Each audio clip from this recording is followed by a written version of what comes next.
अमरावतीच्या आशुतोष खंडारे यांनी साकारला विठुराया पेन्सिलवर कोरली विठुरायाची मूर्ती। पेन्सिलवर कोरलेला विठुरायाचा व्हिडिओ व्हायरल। कल्याणमध्ये ज्ञान दिंडीचं आयोजन। बिर्ला कॉलेजपासून दिंडीला सुरुवात। उपमुख्यमंत्री एकनाथ शिंदे यांचीही उपस्थिती। परभणीच्या पारदेश्वर विद्या मंदिरामध्ये दुमदुमला विठू नामाचा गजर। शालेय विद्यार्थ्यांनी पारंपरिक वेशभूषा परिधान करून टाळ मृदुंगाच्या गजरामध्ये काढली मिरवणूक। पैठणमध्ये संत एकनाथ महाराज समाधी दर्शनासाठी भाविकांची मोठी गर्दी। परिसरात पोलिसांचा बंदोबस्त। आळंदी नगरीमध्ये सुद्धा आषाढी एकादशीचा उत्साह। माऊलींच्या समाधी मंदिरामध्ये आकर्षक सजावट। रंगेबेरंगी फुलांनी समाधी मंदिर सजलं।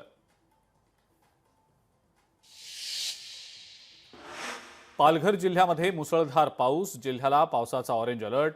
सततच्या पावसामुळे सूर्या नदीच्या पाणी पातळीमध्ये वाढ। नदीकाठच्या नागरिकांना आणि गावांना सतर्कतेचा इशारा।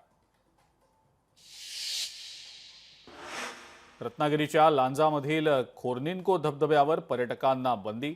धरण क्षेत्र परिसरामध्ये सीसीटीव्हीची करडी नजर। पर्यटन बंदीमुळे पर्यटकांमध्ये काहीशी नाराजी। कोयना धरण पाणलोट क्षेत्रामध्ये पावसाचा जोर वाढला। धरणामध्ये सध्या 66.5 टीएमसी पाणी साठा। पाण्याची आवक 30,891 क्युसेकनं सुरू। गोदावरी नदीच्या पाणी पातळीमध्ये वाढ। दुतोंड्या मारुतीच्या कमरेपर्यंत पाणी। गंगापूर धरणातनं गोदावरी नदी पात्रामध्ये विसर्ग सुरू। भंडारा जिल्ह्याभरामध्ये पावसाची संततधार। वैनगंगा नदीची पाणी पातळी वाढल्यानं गोसीखुर्द धरणाचे 27 दरवाजे उघडले। 3000 क्युसेकनं विसर्ग सुरू। नाशिकच्या रामकुंडात तरुण अडकून पडला। स्थानिक तरुण आणि रेस्क्यू टीम्सनं या तरुणाला काढलं बाहेर। गंगापूर धरणातनं विसर्ग वाढल्यानं तरुण पाण्यात अडकला।